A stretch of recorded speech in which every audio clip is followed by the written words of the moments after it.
Êxodo capítulo 32. Deixa ela aberta aí. Enquanto isso eu vou falando umas coisas aqui para você entender sobre o que a gente vai falar hoje. Eu não sei se você, na sua vida, consegue entender algumas coisas que são óbvias. Por exemplo, é óbvio que não pode ficar conversando na hora da pregação. Isso é óbvio, né? Parece óbvio, mas não é. É óbvio que você não pode ficar saindo na hora do culto para passear pela igreja. Isso também parece óbvio, mas não é. Alguns exemplos práticos. Tem alguns adolescentes que gostam de andar com o cadarço desamarrado. Gente, cadarço é feito para amarrar. Não sei se vocês manjam. Parece óbvio, mas pelo jeito não é.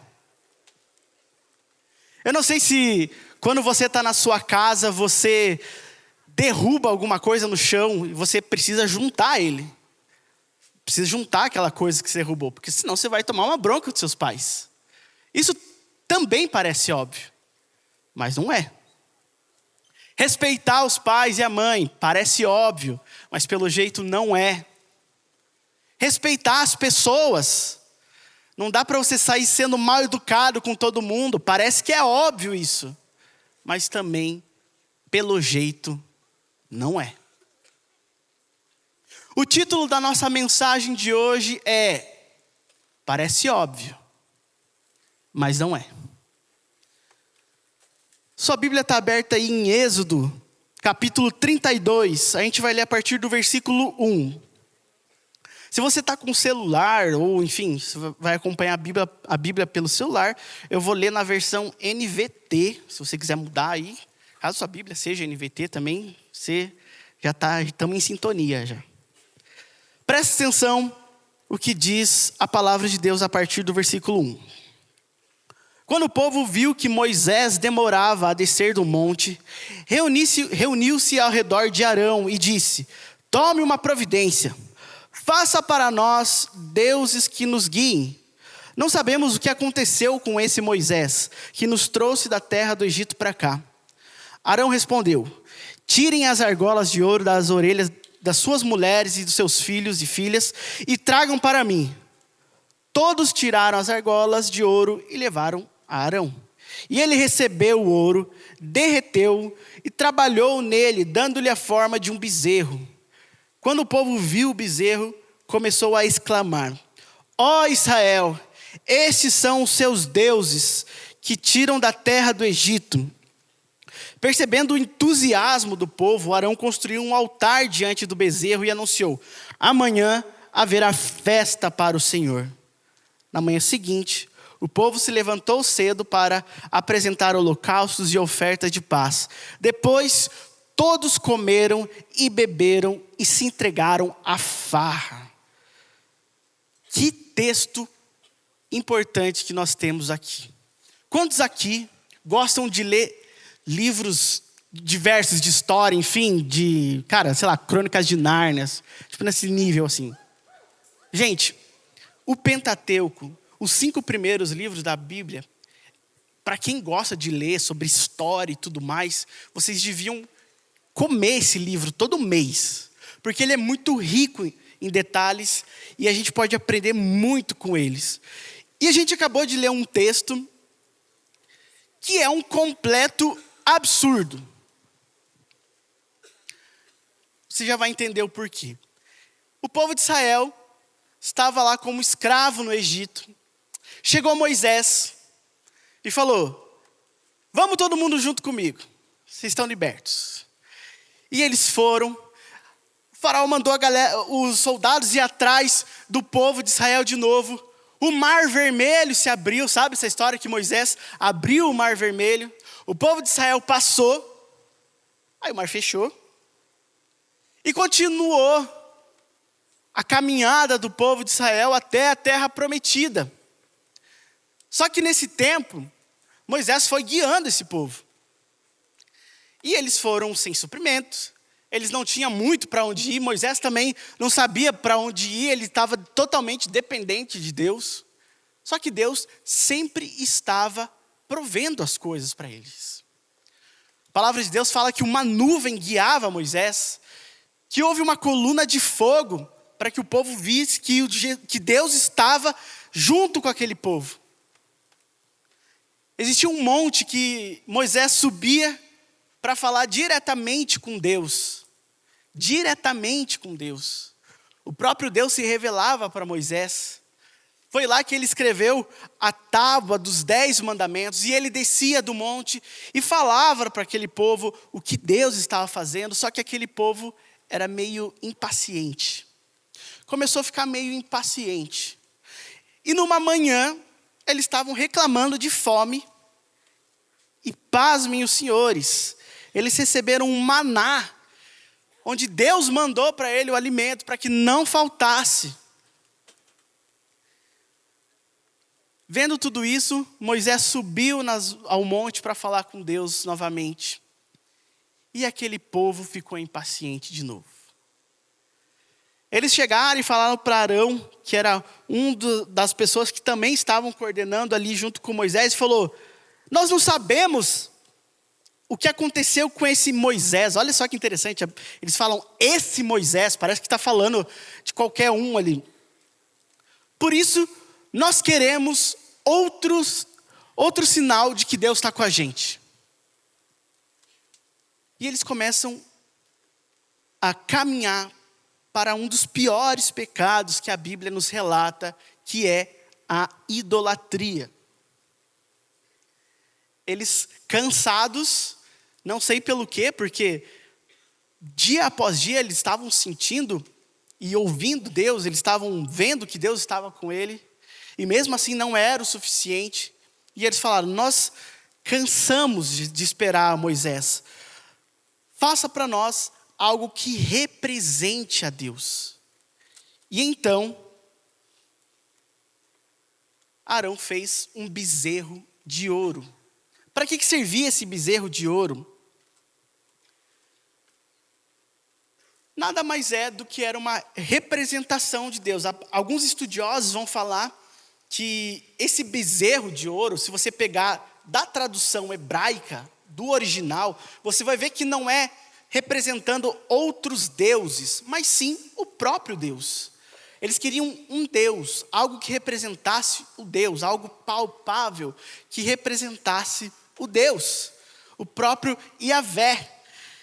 E isso ele não quebra nem o primeiro mandamento que diz: não terá outros deuses além de mim, mas quebra sim o segundo mandamento, que fala que a gente não pode criar imagem de Deus.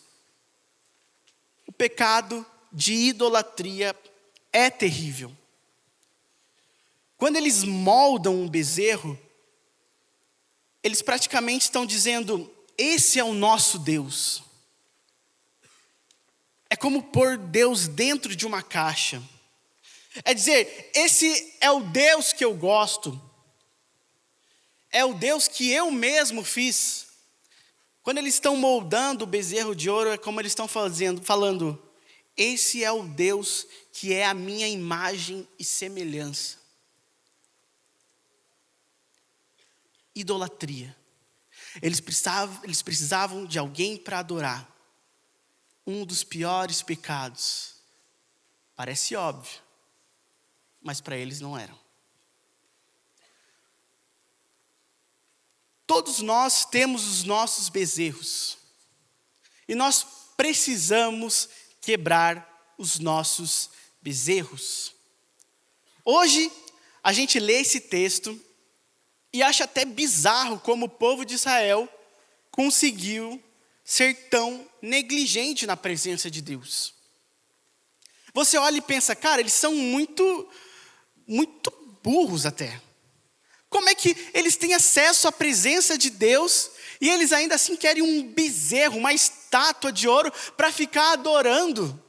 A palavra de Deus fala que tamanha era a adoração que o próprio Arão fez um altar para que o bezerro fosse adorado. E eles estavam vendo ali o agir de Deus o tempo todo, de maneira palpável, e mesmo assim eles queriam algo a mais. Parece óbvio, mas não é. É óbvio que para a gente construir um bezerro de ouro é pecado, é idolatria.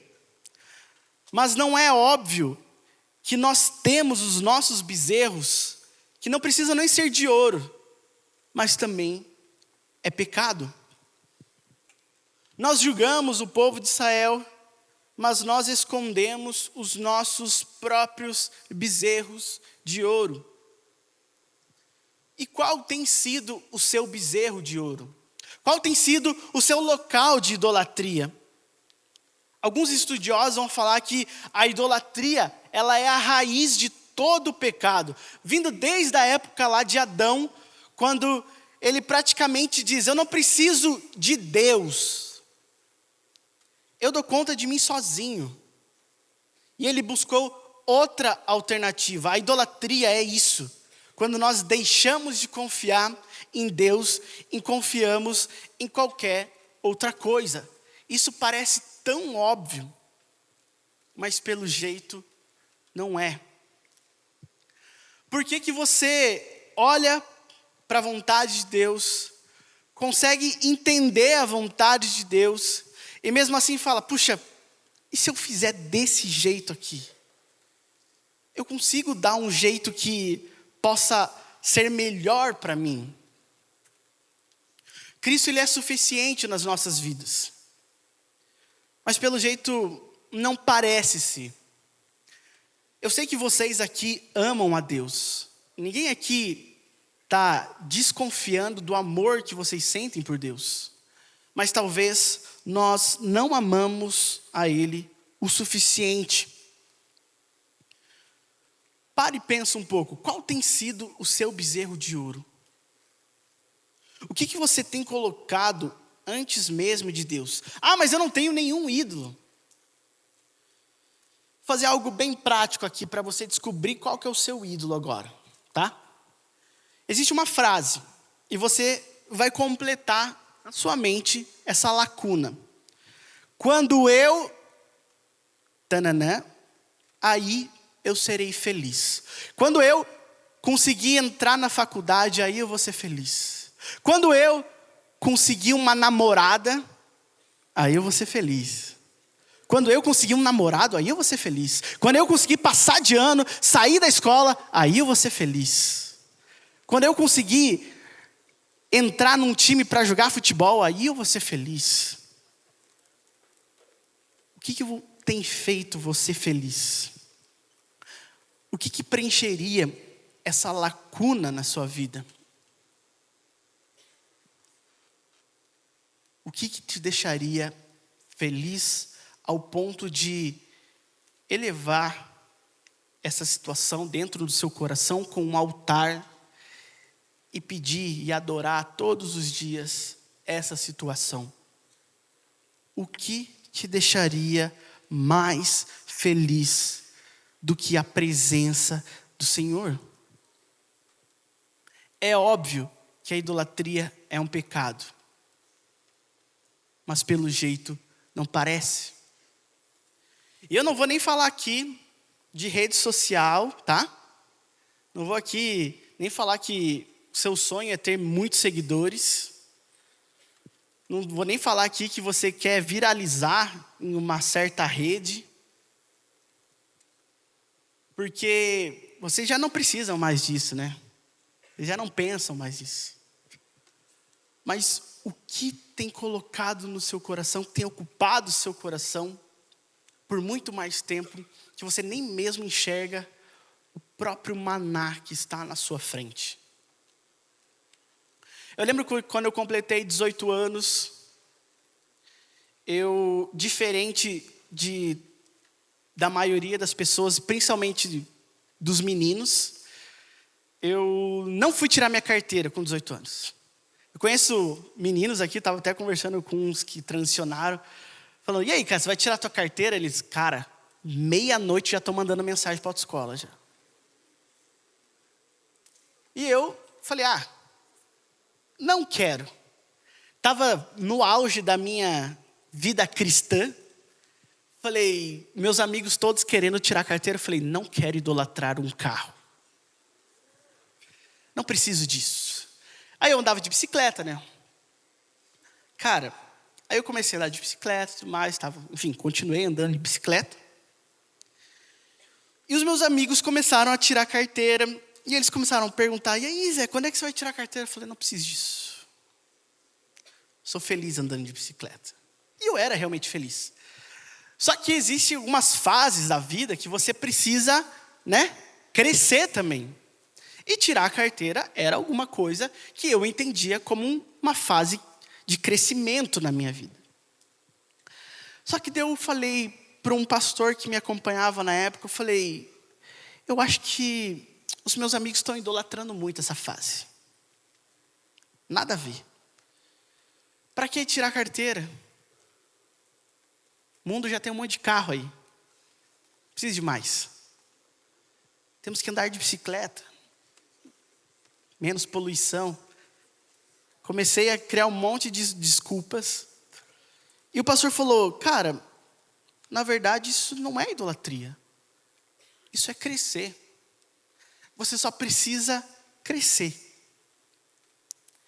E eu fui para casa e eu falei, Senhor, eu acho que eu estava com medo de idolatrar essa fase da minha vida, de tirar a carteira. Mas na verdade talvez eu esteja idolatrando essa fuga que é de crescer. E eu tinha muito respaldo assim, porque as pessoas estavam muito desesperadas para crescer. E eu acho que até hoje existem pessoas que estão desesperadas para crescer. E não respeitam as transições. Quando eu estava lá no UP, existiam alguns adolescentes que estavam muito querendo vir para o Flow. Mas eles tinham 11 anos. E a gente falava, cara, vive aqui teu momento no UP, depois você vai para o Flow. Aí a gente tem gente aqui no Flow que quer muito ir para o UPC, para os universitários. Mas a pessoa tem 15 anos. Vive o seu momento, cara. E eu cheguei aos meus 18 anos, meu pai falando, e aí, vai tirar a carteira quando? Eu falei, pai, não preciso disso. Mas na verdade, eu estava fugindo de crescer e eu comecei a idolatrar a minha fase de, talvez, negligência e até mesmo certa rebeldia. Fui, tirei minha carteira, né? Depois de um ano, tirei minha carteira com 19 anos. Aí eu comecei a procurar um carro, né? Quem tem carteira quer carro. E aí eu comecei a idolatrar meu carro. Meu pai conseguiu juntar o dinheiro e me deu um Celta. Cara, eu amava o meu Celta. Ele tinha até nome. Celton.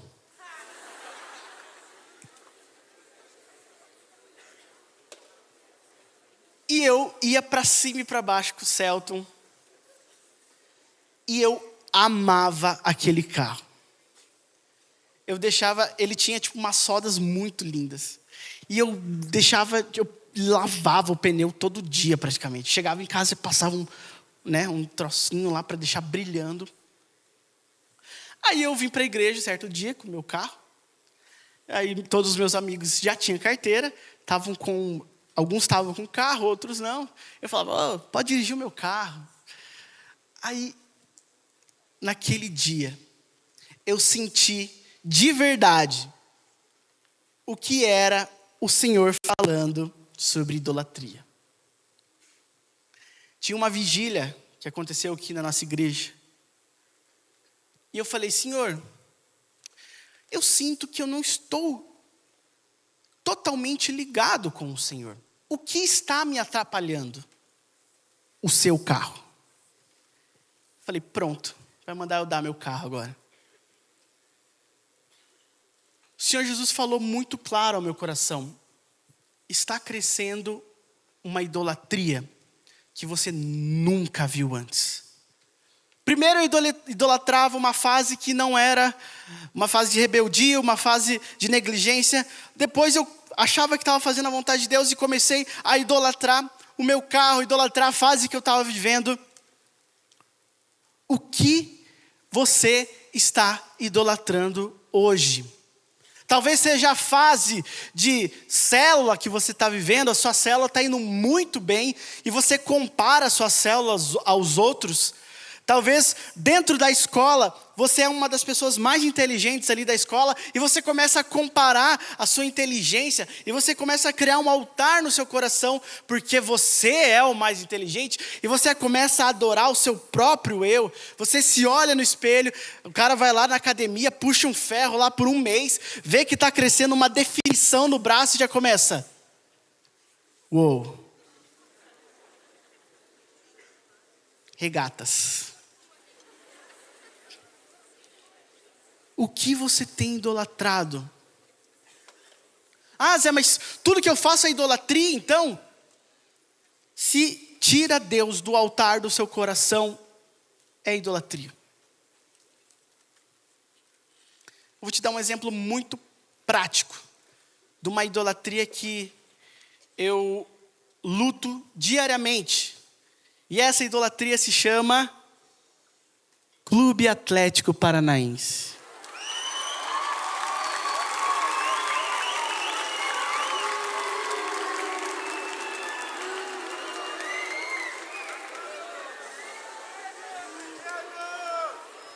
Mas a sua idolatria pode ser Coritiba Futebol Clube.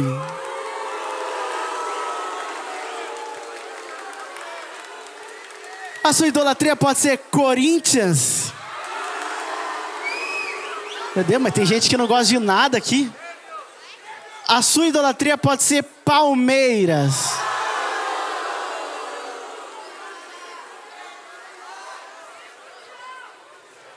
A sua idolatria pode ser Grêmio. Eu ouvi isso. Nossa, bastante gremista. Qual tem sido a sua idolatria?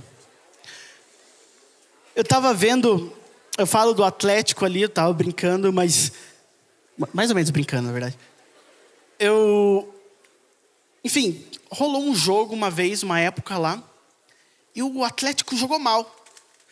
Aí, enfim, acabou o jogo bem na hora, eu estava no Instagram, pipocou a notificação, porque os clubes, né, para quem não manja, enfim, fazem uma postagem lá, final de jogo, e posta o resultado. Eu entrei nos comentários, meu amigo, tinha bastante gente que vivem o Atlético, respiram o Atlético. E até aí, entre aspas, tudo bem. Porque eles não conhecem Jesus. Quer dizer, espero eu, né? A maioria não conhece Jesus. Só que daí eu comecei a ver um comentário de alguns amigos crentes que eles estavam tipo, cara, eles perderam a linha. Começaram a tipo, até comentar palavrões assim, falar um monte de besteira nos comentários. E eu falei, até que ponto vai a idolatria?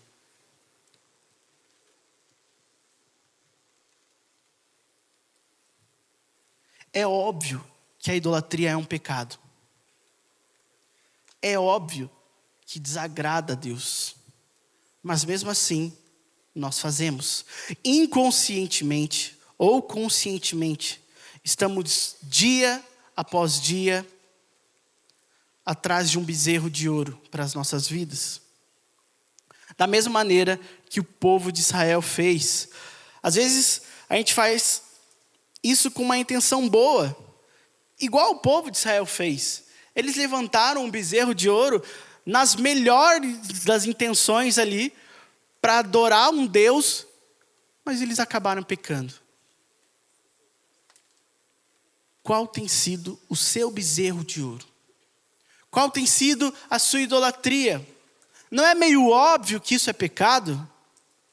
Mas pelo jeito não parece. Uma outra coisa que o texto nos mostra que o povo de Israel fez não necessariamente foi um pecado, talvez até seja, mas é algo que poderia ser corrigido pelo aquele povo, que era a dependência em Moisés. Moisés subia no monte, e lá no monte, ele via a presença de Deus. A glória de Deus era palpável naquele lugar. Só que às vezes a glória, a voz de Deus vinha como um trovão, vinha como uma tempestade, e o povo ficava com medo. E em vez de eles se alegrarem como Deus estava falando para eles, falavam: não, Moisés, vai você lá. Fala com Deus por nós e traz a mensagem. A gente está bem aqui.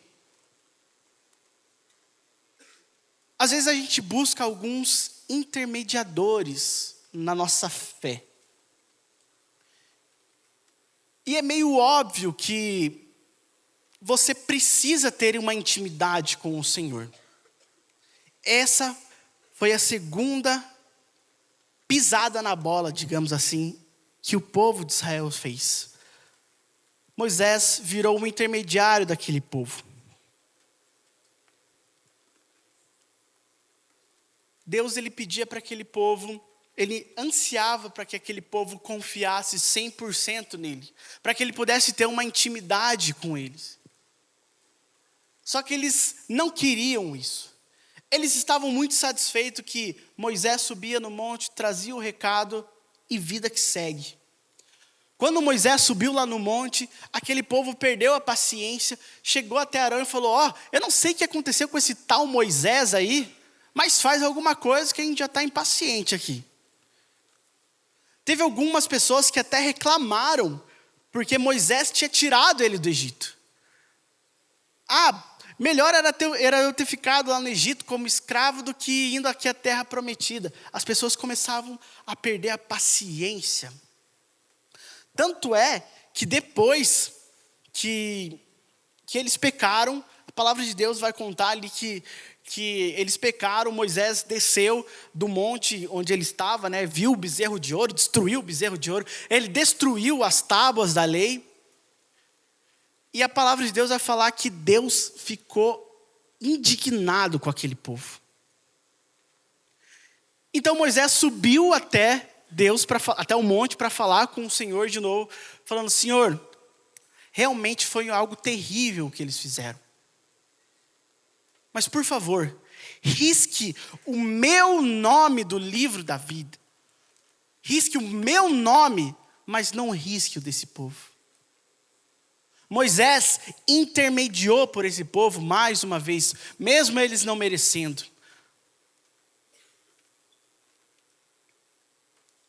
Hoje, muitos de vocês escolhem intermédios na vida de vocês.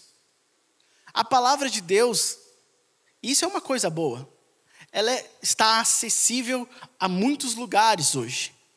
Se você abrir o seu celular, abrir suas redes sociais, dependendo de quem você segue ali, você vai ver ali um devocional diário de 1 minuto. Se você abrir o seu TikTok, vai ver que tem um monte de TikTokers cristãos também. Se você ligar a TV, cara, eu não estou brincando.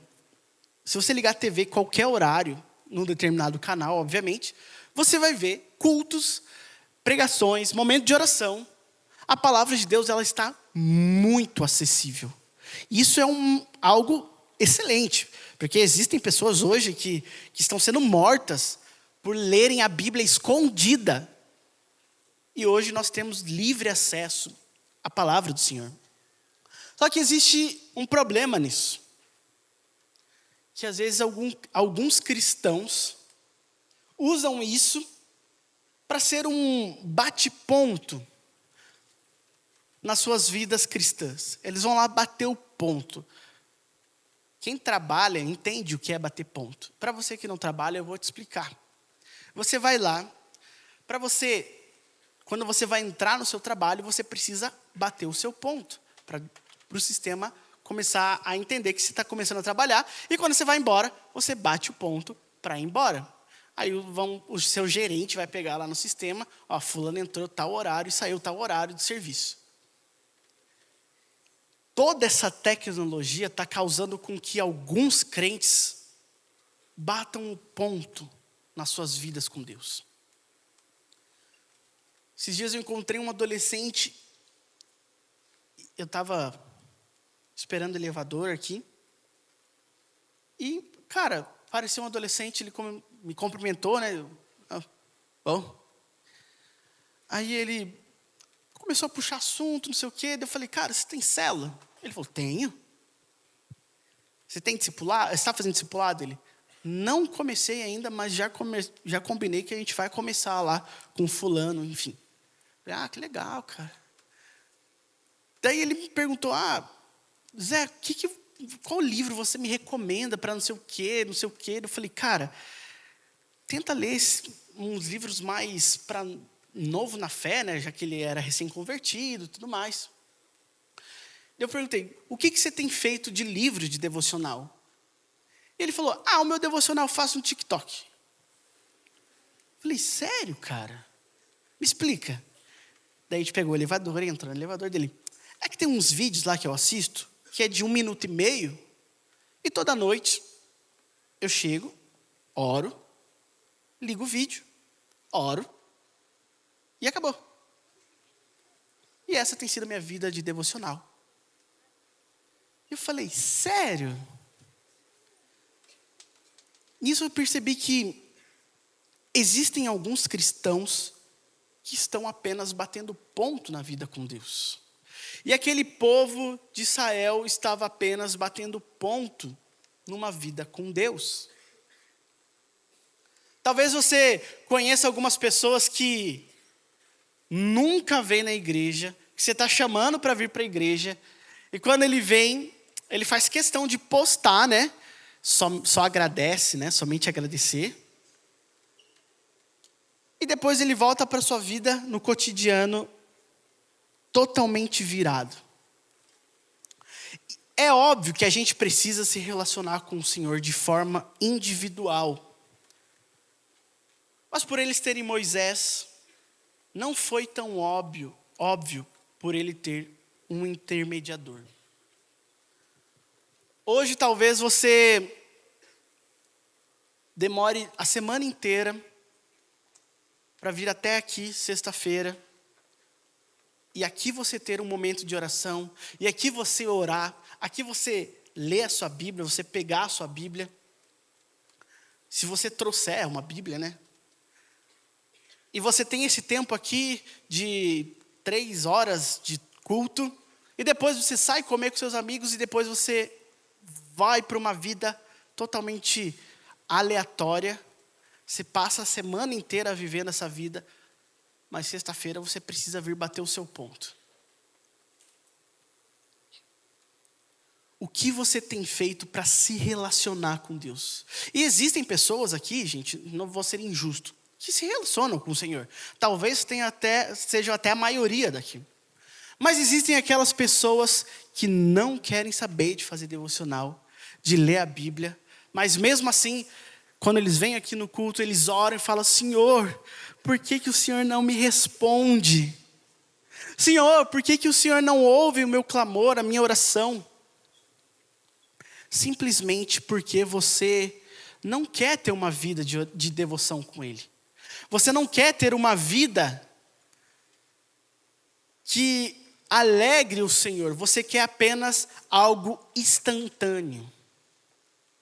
Você quer apenas fazer ali um miojo. Fazer uma pipoca de micro-ondas, onde é tudo muito rápido. É tudo muito mastigado. Moisés subia até o monte e ele precisava descer, falar de Deus para o povo, e aquelas pessoas esperavam aquela palavra mastigada. Existem pessoas hoje que não querem se relacionar, que não querem subir o monte. Eles querem apenas ficarem no pé do monte e que alguém traga isso aqui para eles.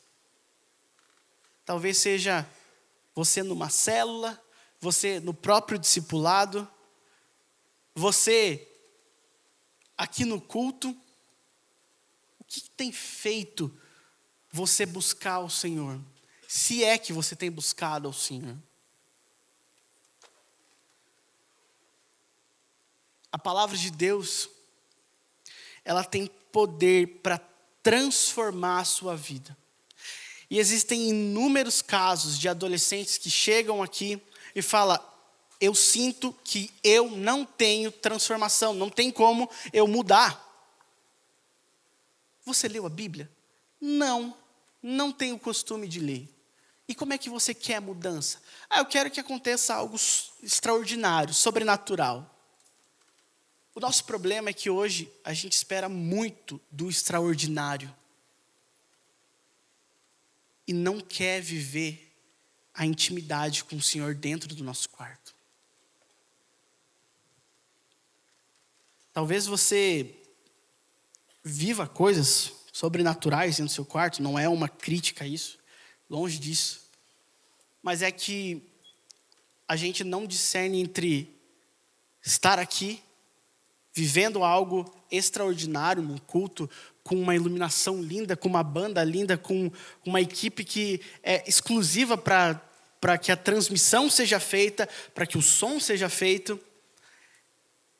E a gente só quer viver isso aqui. Porque as demais coisas que a gente precisa fazer é muito caro, sim, para a gente. Tem que fazer muitas renúncias. O que você tem deixado de renunciar para a sua vida cristã melhorar? Talvez seja o seu próprio celular, talvez seja, enfim, algum jogo que você joga online, ou alguma série que você não deixa de assistir. Você vem aqui para a igreja, você ora, você chora, você vem aqui no apelo, daí você volta sexta após sexta para o seu Netflix, para a sua internet, e você consome um monte de besteira, consome um monte de conteúdo impróprio. E você volta aqui na outra sexta-feira e fala: por que eu não consigo transformar? Porque você não renuncia a algumas coisas. E como é que a gente renuncia a algumas coisas? Tendo intimidade com o Senhor.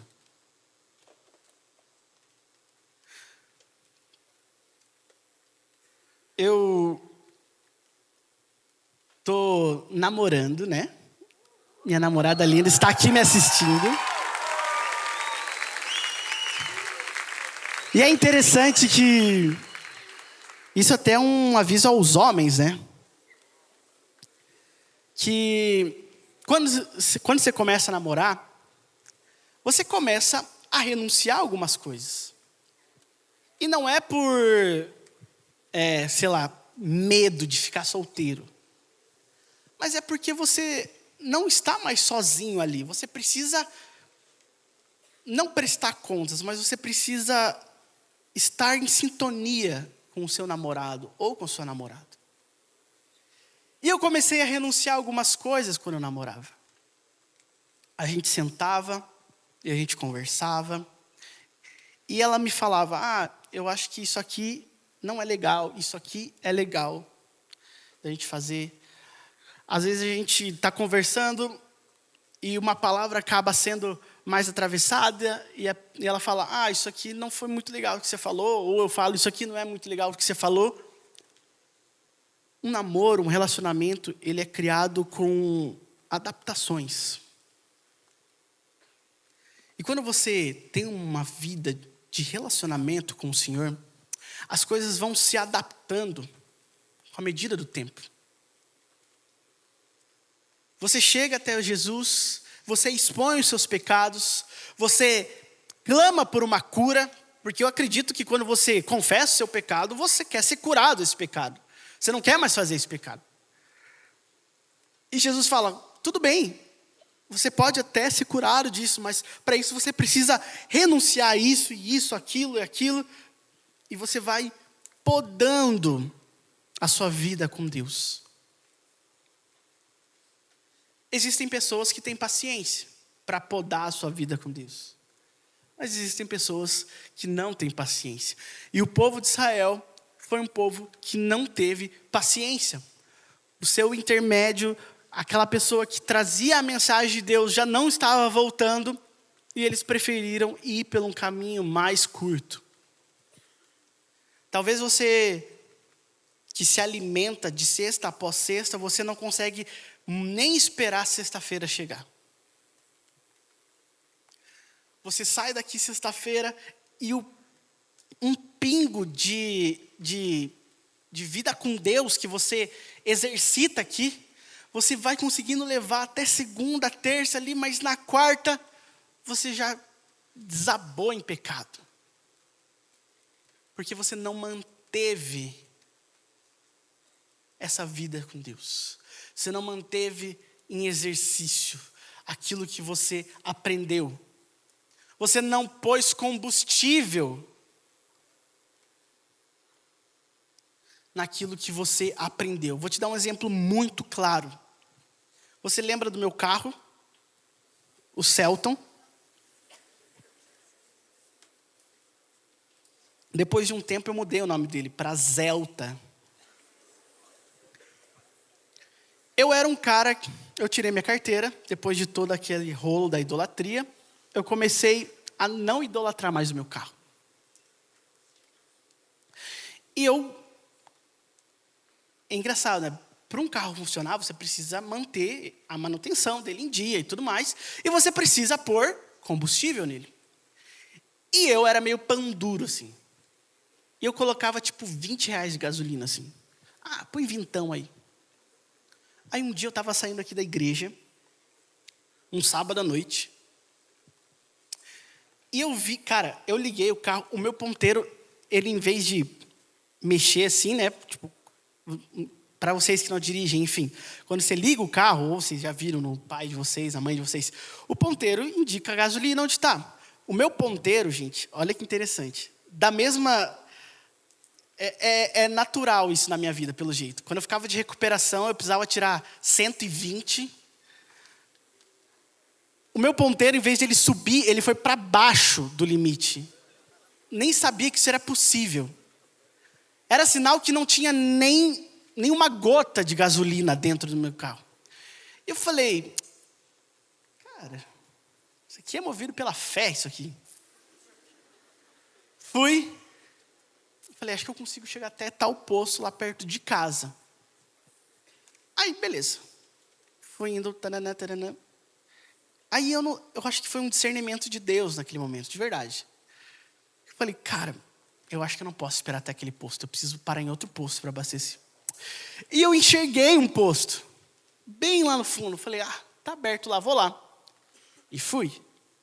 Só que antes de chegar no posto, tinha um sinaleiro. E eu precisava pegar ele verde. Eu não sabia disso. Mas, no fundo, eu precisava.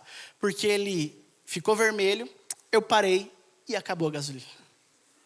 No meio da rua, faltando, sei lá quantos metros para chegar no posto. E eu falei, meu Deus. E era uma avenida extremamente movimentada, sábado à noite. Eu liguei meu pisca-alerta, né? Falei, sem desespero. Vou ali, comprar gasolina rapidão, venho, coloco no meu carro e volto. Simples. Fui lá no posto rapidinho, falei, irmão, põe aí 10 de gasolina nesse galão aí. Beleza, esperando. Quando eu olho pro meu carro, 3 viaturas da polícia em volta dele. Aí eu já comecei a gelar. Aí eu falei, Deus, pequei contra o Senhor. Eu coloquei gasolina no meu carro. Aí eu falei, cara, eu tenho 2 opções. Ou eu chego lá argumentando com os policiais, ou eu pego um Uber aqui, ó, nem sei que carro é esse aí, cara. Meu, nunca vi. Tipo, pensei seriamente em falar, cara, vou para casa, aí eu vejo o que aconteceu com o meu carro outro dia. Mas eu falei, quer saber? Tá na hora de eu assumir as broncas que eu faço. Peguei, fui lá com o galão. Cara, isso era tipo 1 da manhã, assim. Falei, opa, boa noite, boa noite. Cara, esse carro é seu? Eu falei, sim, senhor. Senhor, né? Autoridade ali. O que aconteceu? Que eu falei, acabou a gasolina. Vou ser sincero com o senhor. Estava chegando aqui no posto. e acabou a gasolina. O cara falou: você precisa de ajuda? Eu falei: não, já comprei gasolina aqui, tá tudo certo. Ele falou: então passar bem. Entraram na viatura e saíram. E eu já estava todo me tremendo. Eu abri o tanque assim, tipo, metade da gasolina foi para fora do carro. Porque o simples, o óbvio, era abastecer o meu carro. Mas nem isso eu fiz, porque isso parecia óbvio, mas não era para mim. O simples que nós, como cristãos, precisamos fazer é entrar no nosso quarto e abastecer o combustível da nossa vida cristã. Porque assim nós podemos viver dia após dia, lutando contra o pecado e vendo a glória de Deus nas nossas vidas. Mas se a gente não faz isso, deixa eu te falar uma coisa: você vai ter uma pane. Você não vai chegar no seu objetivo. Você não vai terminar o seu dia sem antes ter caído. Porque você deixou de viver algo extraordinário com o Senhor. Porque você tentou trazer para si tudo o que você ia fazer. Feche teu olho nesse lugar agora.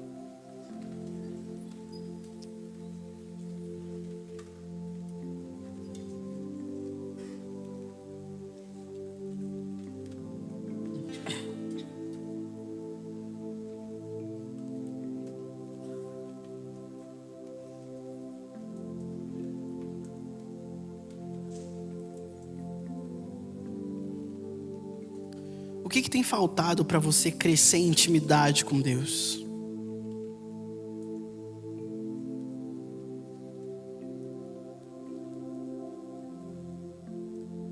O que tem faltado para você ter um coração sincero na presença de Deus?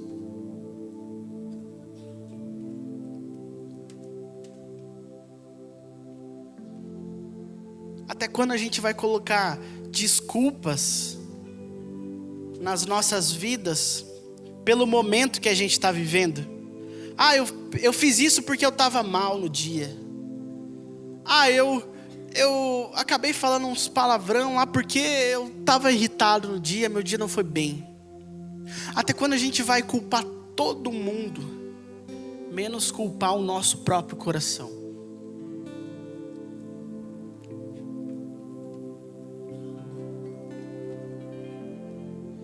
Hoje é noite de renúncia aqui. Existem bezerros de ouro que você precisa entregar.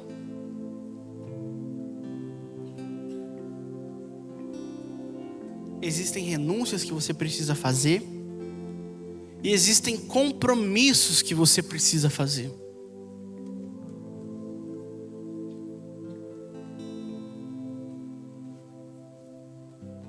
Chega de negligenciar a nossa própria vida,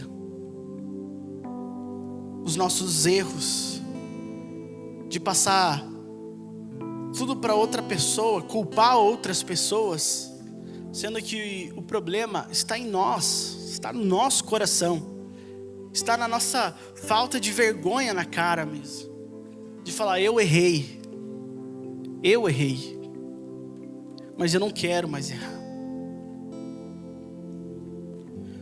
Portanto, eu queria fazer 2 perguntas para vocês hoje.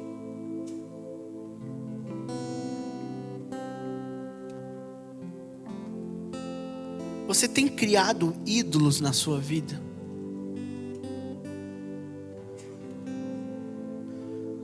Você tem fugido da responsabilidade de ter um relacionamento íntimo com Deus?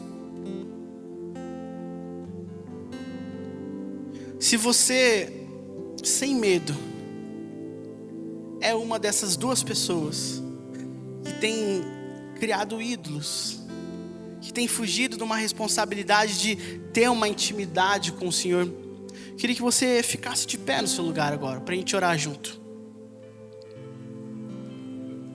E como um passo de fé ainda maior, queria que você viesse aqui na frente, para que a gente consiga orar com vocês. Pede licença, vem aqui para frente. Lembra que você está vindo para cá com um temor no coração, com uma humildade no coração.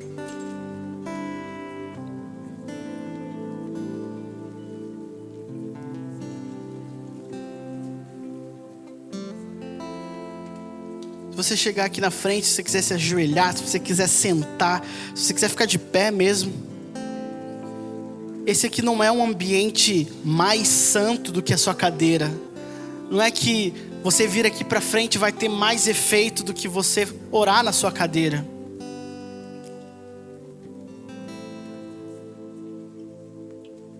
Mas chegou a hora de você orar. Em algum momento você precisava fazer essa oração e esse momento vai ser agora. Rasga o seu coração na presença do Senhor agora. Fala: Senhor, eu não aguento mais. Eu estou criando ídolos na minha vida que tem acabado com a minha caminhada cristã. Eu estou idolatrando o dinheiro. Eu estou idolatrando o conhecimento. Eu estou idolatrando a pornografia. Eu não sei qual é o ídolo que você tem levantado na sua vida, mas hoje, em nome de Jesus, ele vai ser quebrado.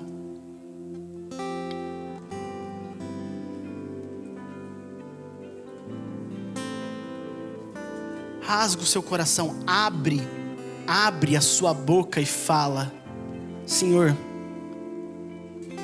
eu não quero mais ser escravo de... E fala o que você tem idolatrado. Fala o que você tem idolatrado.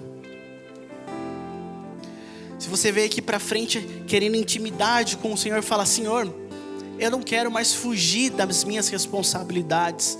Eu quero ter um relacionamento com o Senhor. Abre sua boca e fala.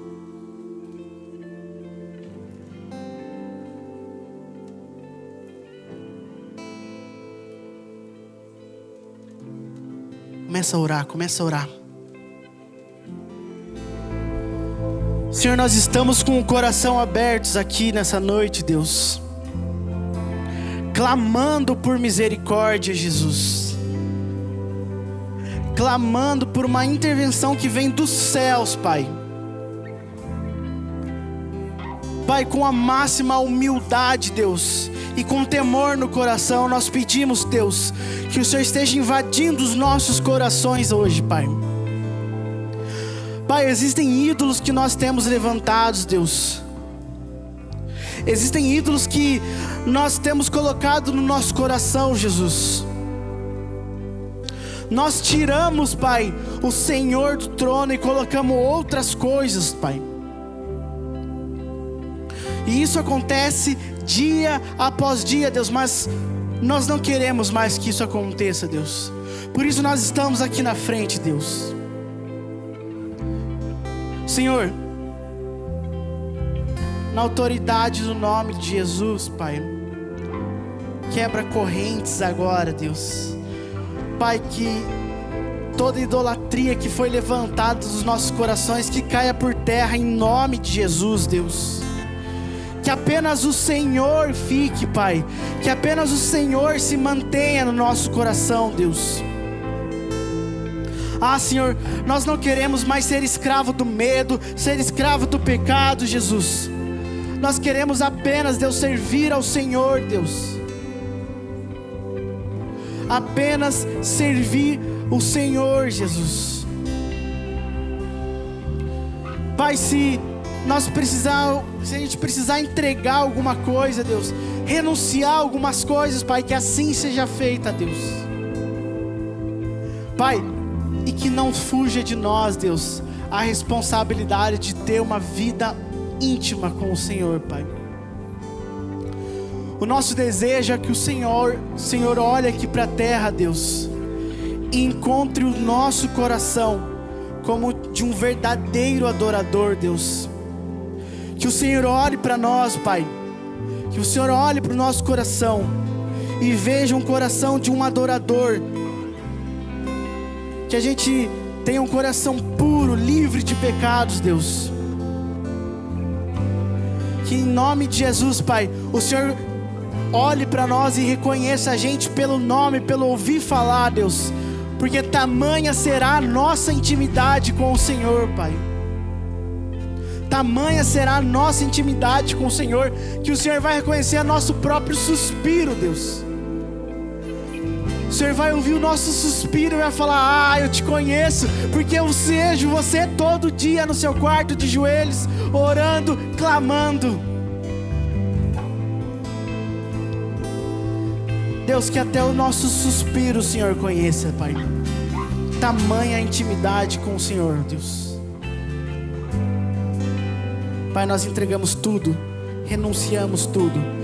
E também, Pai, nós queremos tudo que vem do Senhor, Deus. Em nome de Jesus. Eu tenho um segundo convite para fazer para você.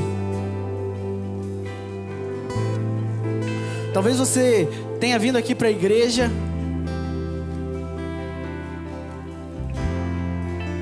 talvez seu amigo tenha te convidado. Você é pai ou mãe, veio trazer o seu filho. Eu não sei por qual motivo você chegou aqui na igreja, mas agora você está aqui.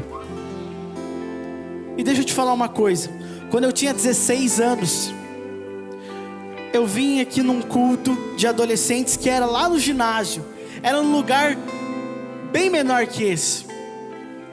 E depois de muita insistência dos meus amigos, eu vim no culto de adolescente. E eu senti a presença de Deus.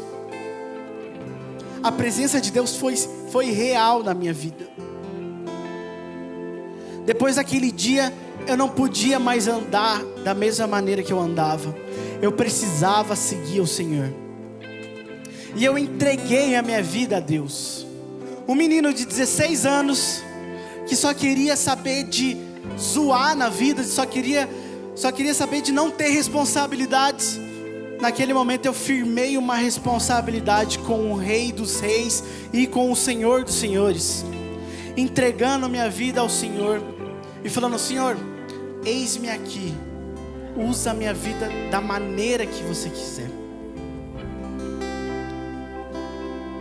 Se hoje você veio até aqui nesse culto, se você veio até aqui nessa igreja e você entendeu que você precisa assumir um compromisso a mais com o Senhor, que você precisa entregar a sua vida, eu gostaria que você levantasse uma de suas mãos, bem alto aqui para a gente ver.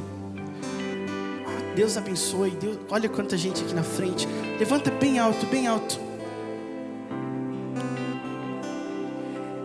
Eu vou pedir agora para você que levantou a sua mão, seja aí sentado ou aqui na frente, eu vou pedir para você ficar de pé e ficar aqui no centro. Pessoal que não levantou a mão, se você puder acompanhar essas pessoas que levantaram a mão, se tem alguém que está aí do seu lado que levantou a mão, já puxa ele para perto. Vou pedir para o nosso time de voluntários já chegar aqui na frente. Você que quer entregar a sua vida, fica com a mão bem alta assim, vem aqui na frente. Vem aqui na frente, vem aqui na frente. Sai do seu lugar e vem aqui, a gente quer orar junto com você. É importante que você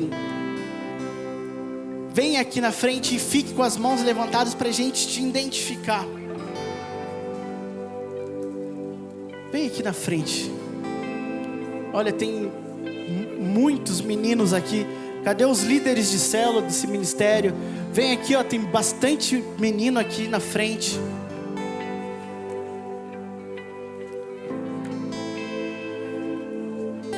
Eu vou pedir para vocês repetirem uma oração comigo. Essa oração que eu vou fazer, eu vou simplesmente conduzir você a fazer uma oração. E essa oração vai fazer com que você entregue a sua vida para Jesus. Tem bastante gente aqui na frente ainda com a mão levantada.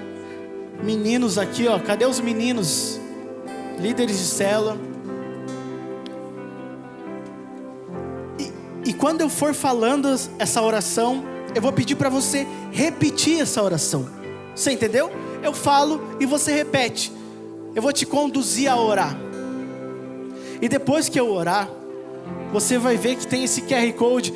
Eu não sei se o pessoal da produção consegue colocar essa imagem aqui, ó, nos 3 telões. Eu não sei se isso é possível. Se não for possível, tudo bem. Mas acho que para o QR Code ficar mais evidente do que só um rodapé, ficar evidente esses QR Codes. Os nossos voluntários também estão com esse QR Code. Você vai apontar o seu celular para lá e você vai cair num grupo de WhatsApp. E lá a gente vai direcionar você para uma célula, para um discipulado, para você ser integrado aqui na nossa igreja. Tudo bem? Vocês entenderam? Então, eu vou conduzir vocês agora e vocês repetem essa oração comigo. Pode fechar o olho de vocês. Repete assim comigo: Senhor Jesus. Mais alto: Senhor Jesus, eu hoje entrego a minha vida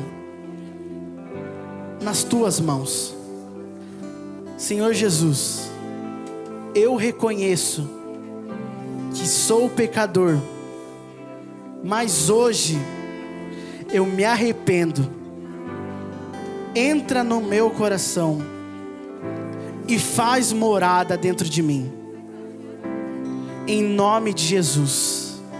Amém. Senhor Jesus, sela agora, Deus, essa oração que foi feita, Pai. Que o Senhor possa estar fazendo com que essas pessoas cresçam espiritualmente, Deus. Que elas possam viver espiritualmente com o Senhor, Deus. E que em nome de Jesus a gente possa ver daqui a alguns dias elas se batizando, Pai, e se tornando membro aqui da nossa igreja. Que a gente possa andar em comunhão cada dia mais. Em nome de Jesus. Amém. Pega o QR Code na tela, ou com algum líder de célula, ou com algum pessoal de colete. E não sai daqui sem antes também receber essa oração que você está recebendo aí no seu lugar. Vamos continuando adorando a Deus com essa música. Música de adoração. Se você está sentado, pode colocar de pé no seu lugar.